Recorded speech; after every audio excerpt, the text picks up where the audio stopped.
Hey, good morning. Hey, this is Jan Ragnerud hollering at you here. Super excited for today, a new week. And man, we're going to go deep on some cool things here today. And by the way, if you want to learn more about this, why don't you today go straight to my website? Normally I ask you to go to chaosmap.com, but I got a lot of info on my personal page, which you may or may not have seen. And it's my name, JONROGNERUD.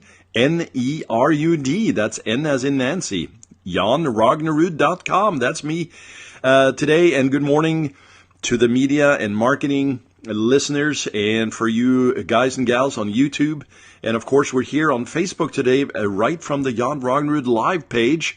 And if you are watching right now, you are looking at my homepage, where there's a big old blue button there. So this is my pitch for today.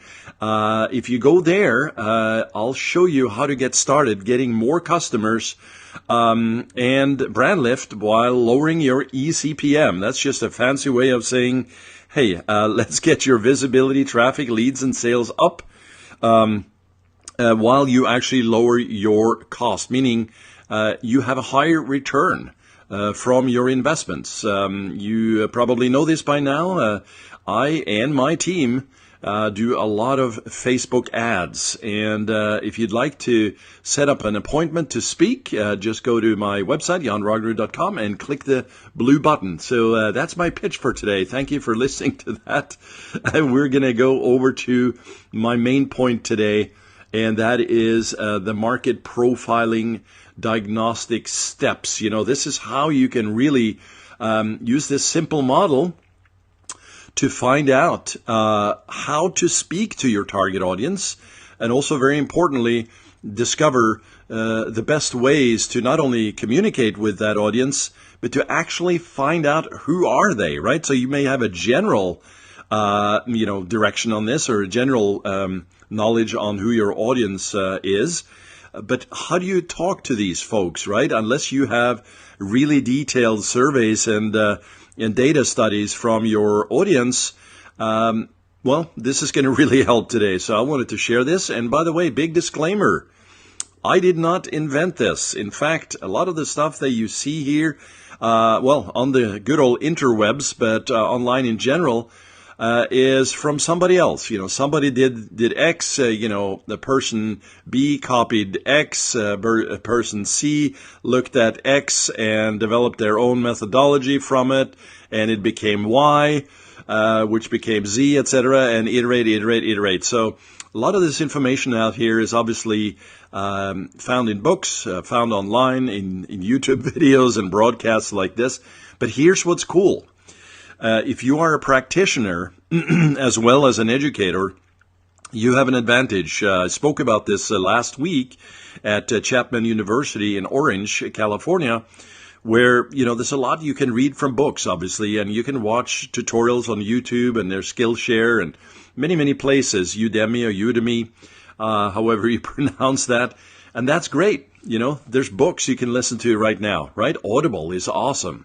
You can go out on Amazon and, use their reader, and there's information everywhere. Well, what you need to do, though, is you need to make sure that you obviously, A, get the right information. So it's not just, hearsay. And B, very, very important, get it from somebody that you like, enjoy listening to or watching, and that relates to you, that can kind of communicate with you at your level. Right? And so what I'm sharing with you today, and a bit of a speech on that trying to get to the main point here, is that one guy you should follow is Dan Kennedy. If you are not familiar with him, he's sort of the grandfather of direct response marketing. And Dan Kennedy is somebody I followed for years, and many of the top marketers too. And he developed this, essentially this 10-point market diagnostics list, right? And what I did is I just sort of angled it a little bit differently here, a different format. You're looking at it right now, and I'm going to take you through it here in a second. But it's important, again, to capture all this information from people you know, like, and trust eventually, right? And if you've just heard about me or you're watching this now, or listening to me, you may not be familiar with me. And one way to, of course, get to know me more is to go to janragnerud.com. That's my website. And by the way, I'm going to be putting this document in the show notes so that you can get access to it and think about how to apply this for yourself.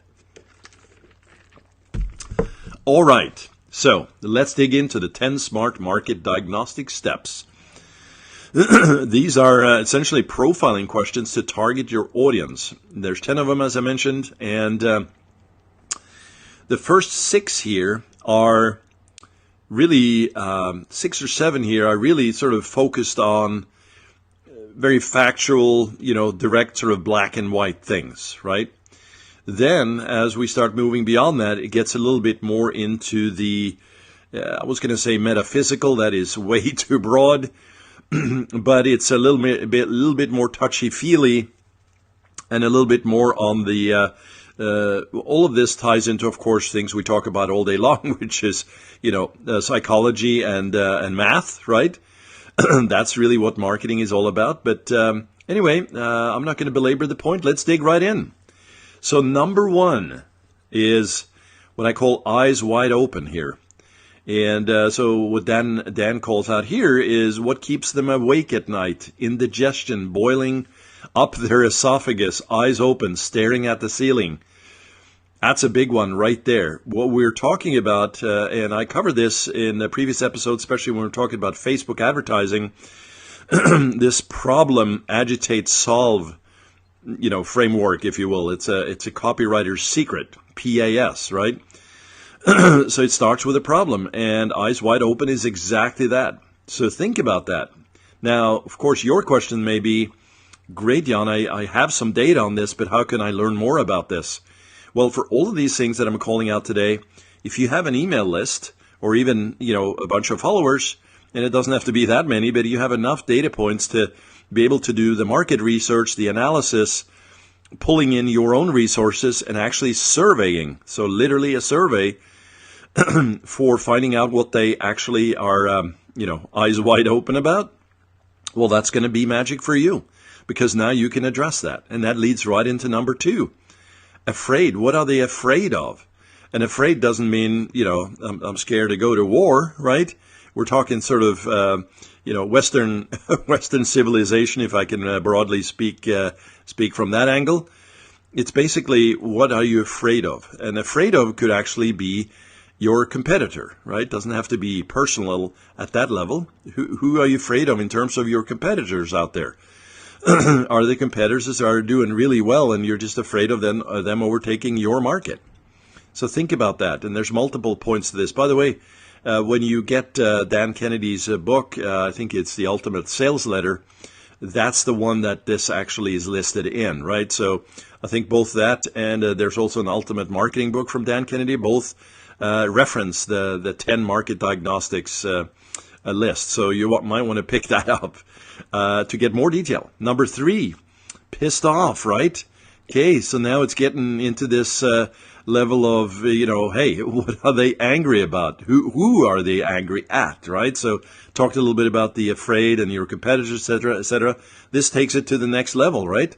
And you can see how this easily gets into some very, strong psychological triggers in terms of how you can not only now, which is that audience that has these problems for you that you serve, but also start getting bullets for great copy that will invite, sort of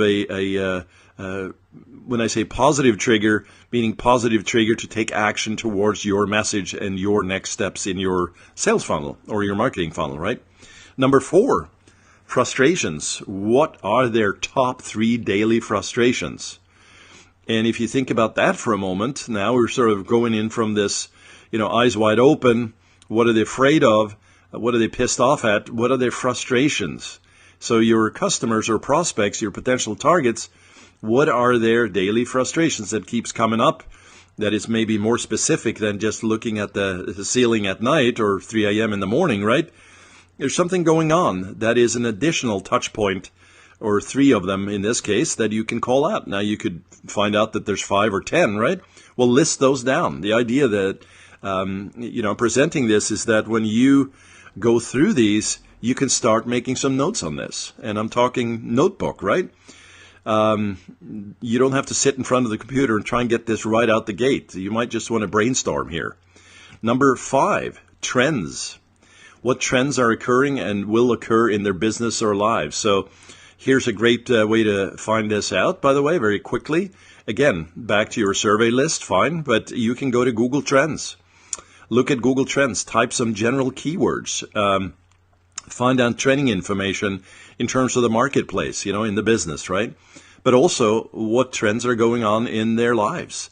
So depending on your market or your niche, there's going to be different aspects to this that will allow you to speak to that.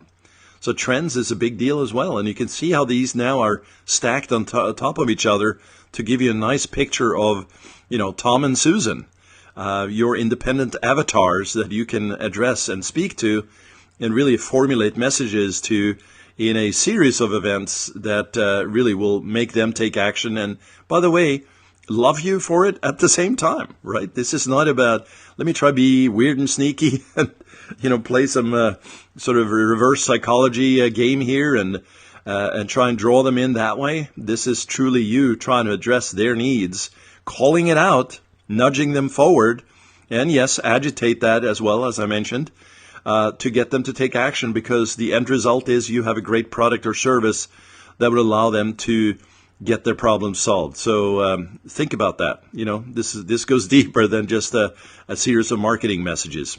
And on that note, I'm speaking to you as a high integrity, authentic, marketer and business owner. Number 7, bias. Is there a built-in bias to the way they make decisions? And just perfect example, what Dan calls out here as well, is engineers are exceptionally analytical, right? So is there a certain bias that you can address or that you can call out that really draws them in? It's all about know, like, and trust. You're doing the marketing here. And by the way, we talk about marketing and sales, right? Marketing is that process of pre-framing, pre-selling, pre-positioning your messages, your brand, your product, your services through a series of messages, interactions, and media to get them into your sales process, which sales, again, then is where you actually do the transaction, whether it's online or they actually call you in the office, right? Or set up an appointment as we do. And by the way, you can do that also if you'd like to learn more at Jan Rognerud, JONROGNERUD.com. Just click the blue button there and we can jump on a call. But let me just tell you that this bias thing really works well for building sort of affinity with your audience. Language, number 8. Do they have their own language? Ties in a little bit to the bias, but it's a little more specific here, because if you are talking to a plastic surgeon and you say, hey, I can help you get more clients. Well, that's not how they speak. It's, yes, I would like to set more patient appointments, right? So the language here, the angling of that, it's going to be a little bit different. Number 9, similar products. Who else is selling something similar to them and how? So number 9 is great. And so I actually think I reversed this from the top, by the way. I'm going to pause here for a second. That I'd said that the first 6 or 7 is going to be, a little more factual and then emotional towards the end. It's actually reverse, I realize. It's been a while since I've looked at this. But yeah, all of the emotional triggers at first, and now we're getting into a little more market specific, black and white things as we're getting into, the language and the bias, and then 9 similar products. Who else is selling something similar to them and how? So this is where you're out in the marketplace researching and analyzing, signing up for email newsletters, going out and doing maybe ghost calling if you want to see how your competitors or similar products or services are being done. That's a smart thing to do. And that's not an unethical or out of integrity thing to do. You're basically trying to compete in the marketplace, which is what they're doing as well. So it's totally cool, right? Similar products. And the last one here is, let me size this down a bit, and we move it over here. Similar outside sales. This is actually very, very interesting. Who else has tried selling them something similar, and how has that effort failed? So that is going to require a little bit of digging in here to find that information. But to find that out, you have to definitely, like you can see here, developing this language, this messaging, and positioning that to your perfect audience is not something that you do in 10 minutes, right? This is going to take you several days if you do it right. And also, this is not an 8-10 hour work exercise. This could be several days of you spending hours to collect information, to reach out, to sign up on newsletters, as I said, going out, reaching out to competitors, doing the survey tracking. And for larger campaigns, this is not something that's going to happen in just a few days. You want to really get your eggs, all eggs in one basket here, as the expression goes. Or actually, that expression doesn't apply, because the expression is don't put your eggs all in one basket, right?